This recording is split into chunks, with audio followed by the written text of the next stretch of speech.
So as promised, friends, this is our video taking you with us on our recent trip to Tasmania.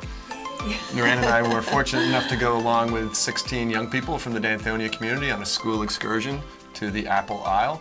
Tasmania is, if you don't already know this, a state in Australia. It's also an island south of the rest of the country, the mainland as the locals will call it. I kept calling it another country. Yeah, it feels like another country in some ways, but we'll get to that.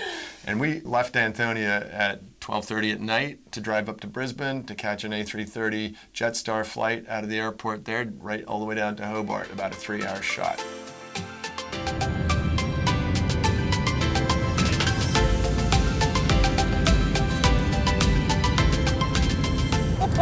I have to have my bubbles. And we spent the better part of a week enjoying Tasmania and working and hiking and seeing many aspects of that wonderful state, but coming away realizing that we'd only actually really just scratched the surface. So we knew from the minute we stepped out of the plane that we were in a very special place. I know you felt that way, and I really don't disagree, but my first experience of Hobart was arguing with our rental car company because for reasons best known to themselves, they decided that nobody could possibly actually want to book two 12-seater vans, and so they canceled one of our bookings, considering it a mistake. So that's how my trip began, but it all worked out providentially because we ended up with 3 vehicles, all of which were serviceable. And while you were doing that, I was dealing with the Eskys, and the baggage guys were like, "Who has firearms in these Eskys?" And I was like, "Not us." That's a story you don't even want to know, and it has to do with the fact that we were bringing meat to save on food purchasing, and the dear person at the counter in Brisbane decided to wrap it with tape, which unbeknownst to us indicated there was firearms inside their Eskys, inside our chili bins. What do you call them? We've got cooler boxes. Cooler box. I'm sure my American accent didn't help. Anyway, sorry, we're supposed to be telling you about our week in Tasmania. It was an adventure before we got to our camp, which was beautifully located in the foothills around Hobart. Just south of the city. Right, and it was a scout camp with a lovely kitchen and amenities and cabins for us to sleep in. It was great. Yeah, the men weren't quite as at ease as you might think. Most of the time there were too many people, too many bunks, but it was all good at work.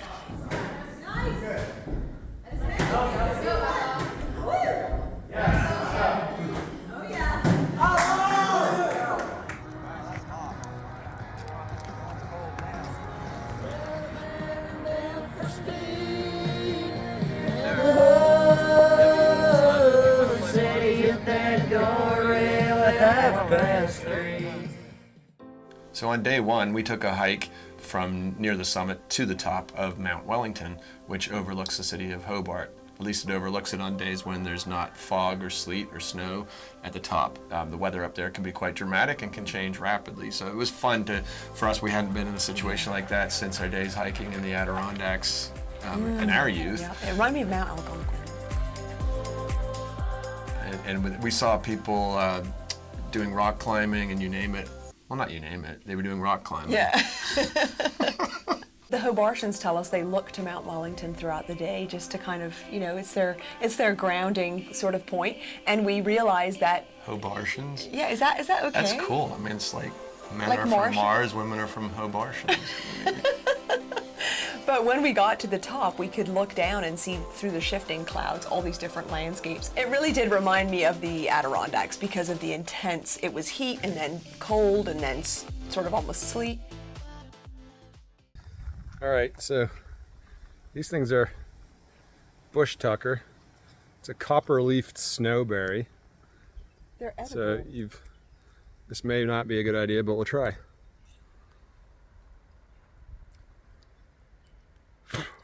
I'm gonna say no. If I needed to, I could live off of that, but right now, no. What really intrigued me as we climbed was the multitude of flora, along with Tasmanian devil scat and a certain kind of glider scat. So I didn't see the animals, but I did see their evidence. And folks, I'm going to let you in on a little secret if you haven't figured it out already. Norann is a very buoyant person, and every time we passed a piece of scat on this trip, she was sure of the fact that it must be from a recently relieved Tasmanian devil, none of which ever put in an appearance. I know, but I've been taught by many teachers to realize that that's evidence of the animal, even if we're not seeing them. While we're talking about animals, I was somewhat saddened that most of the wildlife that we saw was no longer wild. In fact, some of it was quite pancaked. in the form of Yeah. roadkill. Yeah. The amount of roadkill in Tasmania is It's very staggering, startling, yeah. including wombats. And wombats are big animals, and you would not want to hit one in the best of situations. And their It's not poo great for is- the wombat, and sure wouldn't be great for your car Their either. poo is square, which We're is going really back to intriguing. talking about scat again. So when we came back down to Earth, we went to Fossil Cove, which was the complete opposite of Mt Wellington. We had to walk down a deep gorge and discovered an incredible cove full of fossils and rock formations that was absolutely beautiful. Yeah, it was pretty amazing to see the diverse fossil evidence there. As you'll see from the pictures, quite a lot of plant evidence. Norann saw some fish, and we saw other things that your imagination ran wild what it might have been, but enough to make you feel the timelessness, and still to know that, you know, in the span of eternity, this is just a blink of an eye. No, it made me feel very small. I hope you still feel small when you stand beside the ocean. Heard that somewhere. At the bottom of Fossil Cove, there was a tree where people hang white shells, and Chris and I thought that was a beautiful idea. It was almost like a prayer, so we added a few shells. For some of you, you know who you are. You do. As we were landing in Hobart, we saw Wineglass Bay, got our first glimpse out the window, and we were so excited because we knew we would be going there. And like many places in Tasmania, it's a little tricky to get to. So on the day we went to Wineglass Bay, we drove about 3 hours, more or less, north from Hobart. And then before we went to the bay, just to make sure that we were actually ready for the swim when we got there, we climbed Mt Amos. And it was quite the hike, or the run as the case may be. If you were a teenager, there's perhaps only one way to go up a mountain, and that's at full tilt. I can do this.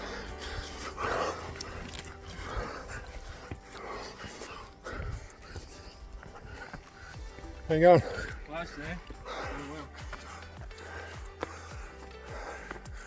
Almost there, guys. Almost there.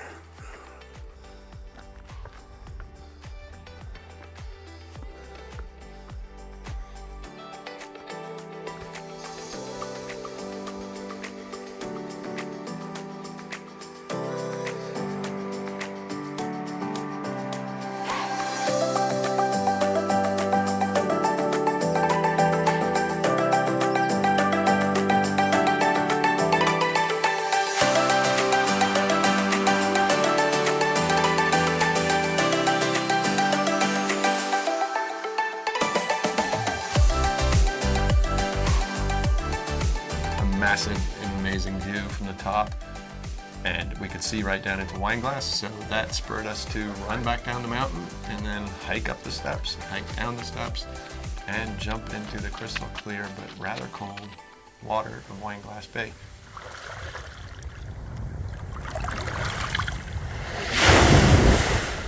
We brought some snorkels and flippers along, and some of us enjoyed going along the kelp beds and looking at the fish and other marine life. Interestingly, the name Wineglass, while you may think it comes from the shape of the bay, actually dates back to when the whaling industry used that bay as a killing spot, and the bay would often be red with the blood of dying whales. So that's kind of sad, but it's a fact. It's a place that once you've been there, you will never forget and you will always appreciate.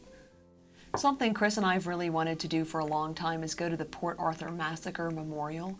The Port Arthur Massacre happened in the late 90s when a deranged man opened fire on tourists that were visiting the Port Arthur historical site. And that site is fascinating in itself. It's the old penitentiary, the mental asylum, the hospital, the officers' quarters, and the Tasmanians have taken great pride in restoring that and allow you to visit that area. But we wanted to see the memorial that's been built to the victims of that violence and just pay our respects there, and that was really important for us to do in a very special moment. As American Australians, it's also been intriguing to us that as a result of this horrible massacre, the gun laws in Australia were changed literally within days to take assault weapons out of the hands of citizens and radically changed the way that Australians relate to firearms generally. As we were planning this trip, one of the things we felt was important was to build in a service learning component to it. So we ended up working together with Mission Australia. They run a lot of the government housing in Hobart, or at least parts of it, and we had a great time assisting a chaplain there and his team doing some basic maintenance work, freshening up the entrance to one of these housing estates, painting fences, and doing some general tidy up. How's this whole painting going for you, hon? It's wonderful. I haven't painted a fence since I was a kid. You feeling a little Tom Sawyer-ish? Yeah, very Tom Sawyer. I was really surprised at the statistics that we were given by the Mission Australia team. 50% illiteracy and similar in home joblessness. So it's really awesome after enjoying so much beautiful landscape to kind of be putting something back into the community.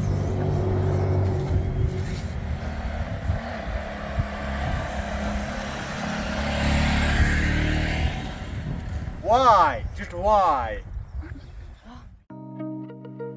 There's also a community center there with a community garden where some of the students helped, and at the same time others were assisting an organization called Loaves Fishes.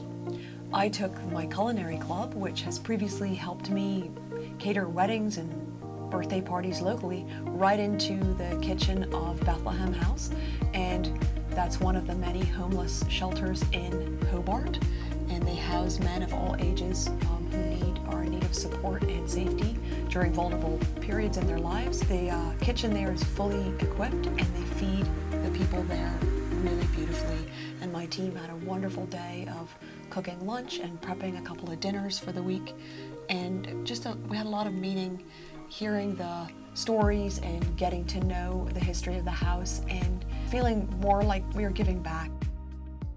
Our final day in Tasmania we spent at the magical Bruny Island, and that involved a ferry ride and a long drive to an incredible part of the island where the sea flanks the land very closely on both sides, and there's penguin and muttonbird rookery. Once again, we smelled but did not see the fairy penguins that live in these little burrows, but it was fun to be in the spot where they exist and to know that at night they come out and tourists can go there with special red cellophane over their torchlights and see these little creatures, these little birds come out and go about their business. And everywhere we went, including on Bruny Island, we were spoiled at the selection of amazing beaches, places to roam free, to play volleyball, to enjoy being together, to hunt for shells, to just enjoy the beauty of creation. Got a little bit of fishing in too, learned from some of the locals, caught some Atlantic salmon, which you get the sense in Tasmania is regarded as sort of a nothing fish, but they tasted fine.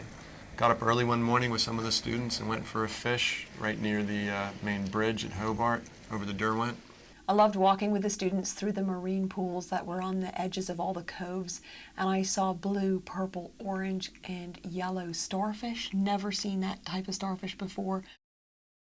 And because of the unique rock formations, a lot of sandstone arches also featured at the Devil's Kitchen.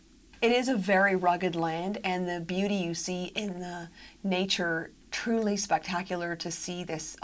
It's very energetic, very rugged, very vibrant part of our nation. And I thought as a whole the people were quite tolerant of those of us from the mainland. They were very outgoing and helpful, but did have sort of a rugged individualism about them, shall we say. And spending a week with young people has its own challenges, but in some ways is also invigorating. Yeah, energy, amazing. Amounts of food to disappear, fantastic. So I'm not sure whether I recommend that to everybody, but you know who you are if that's your kind of thing. We're going out on the soy sauce? Yeah, you have to talk about the soy sauce because it's just, and you have to let me tell my part because it's very funny. Well, we'll tell it quickly. I'll tell it quickly, and Norann will do what she does. So in meanders. Okay, we checked everything in for the return trip home. We're flying back from Hobart to Brisbane, and I'm feeling very chuffed that we managed to get all the students organized, and you know, everybody got through security without too many aerosols getting thrown away and all that sort of stuff. Yours truly also got through security, only to be paged to come back to the Jetstar desk. Fine, went back. How can I help? Sir, we have this Esky. And it's leaking soy sauce, and it's getting on other people's bags. You need to deal with that. Okay, so I take the Esky, I untape it, and sure enough, there's soy sauce coming out of the lid, And so I dutifully take it over to a bin and I chuck the soy sauce away and I try to tip out what's left of the soy sauce in the bottom. For reasons best known to themselves, some of the girls had decided that all the condiments that had been in our fridge at the camp should come home with us, and they'd pack most of the stuff away. Small problem, the soy sauce lid hadn't sealed. Wasn't it? So I repackaged everything, I taped it, being very careful to make sure she didn't give me the Firearms tape. And I checked the thing back in and I trundle my way back through security. Only to be paged to come back again. We're very sorry. We regret to tell you that the baggage Mother Superior person has said that your bag cannot go on this flight today in this state. And I'm like, really, people, what do you want me to do? So they took pity on me. By this point, the poor Jetstar lady in her orange uniform had splatters of soy sauce on the cuff, and she happily handed me a big thing of wipes. Do you know how those wipes are like plastic? They don't actually absorb. It's like, who designed wipes that don't wipe?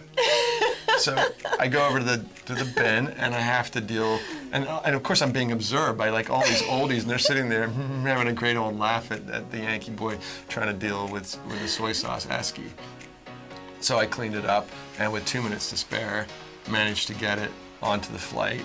And I gave them a round of applause for their help. And not only that, the Jetstar lady walked me through to the front of the security line so that I wouldn't miss the flight. Which was really helpful because I was getting all the kids on the flight, and the lady who was doing the check-in, I just kept, every time I, sent a kid past her, I got this distinct whiff of soy sauce. And I didn't know the whole saga that Chris was going through, and I was like, I was like, is this some sort of like Tasmanian thing? But no, I found out later when Chris came through the security for the second time that it was our sauce, soy sauce. Calvin Klein, soy sauce for her. It's crazy. But we made it, so hats off again to the Jetstar people for all you do. You guys are great. I'm sure they're still talking about us. No, seriously, if you're into budget travel and want to go on a bus with wings, I can't recommend it highly enough. And it is fantastic to have now been able to say that we've been in Tasmania after 20-some years of being in Australia. It's another state on our list. I would go back in a heartbeat. There's so much still to explore. We only literally got around a little bit of the area, and people, when you come back or talk, oh, did you go there? Did you go here? It's like, no, next time.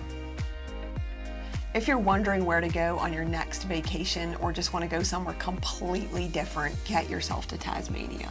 The history there, the landscapes, the water, it's going to be unlike anything you've ever experienced. Anyway, Tasmania, thank you very much for your hospitality. We had a blast, and we'll be back, God willing. And as for you, our friends, thank you for staying with us. Thank you, as always, for your encouragement and your comments. We'll say goodbye for now and wish you all a wonderful rest of your day and week. Talk soon.